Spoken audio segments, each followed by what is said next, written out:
Boa tarde. Sim, boa tarde. Maître, tout le monde vraiment awa, mais tout le monde bundi te mena senti que eta que combo esa ligne la pousse pena zo. Ndenge o senti ko bungu sa champion Texas. E tuka eza vraiment passe makasi vraiment ya makasi na liwa eza ka nzela batu nyonso passe eza mais autrement ça les ate. Vous avez souvenir ni pas mes champion Texas. Bon, pour nga nazwi kachi a na mboka oyo ba souvenir eza po na mona papa na nga Texas na mboka oyo une fois tanga ki ko bunda awa. Donc na sepela na papa za papa mo malamu abundaka propre grand technicien. Awa na Angola ozalaka na club nini? Naza na club ya mobali na nga maître Gorilla bato bayebi maître de pitcho na kombo ya club ya Joie Force de Lumpalo. Yeah. Mais toyebi awa na mboka osala kombo makasi. Na so aposa na so penda émission biso balé to so la trop.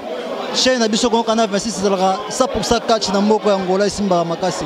Mais ça la reine boy ka leka ki na émission alobaki ke na mboka oyo kachezi moko te akokana na ye. Basamba na mama te oyo la dash pastil ngana loba mingi te ba bayebi leseli mwana mwasi apesi ba basi nyonso sentiment za bakache zanga yo la dash pastil. Merci na ko sala jour na ko zo numéro na yo na sala jour na pendant so émission so la très bien pendant ko so. Ya merci problème ça. Merci bien.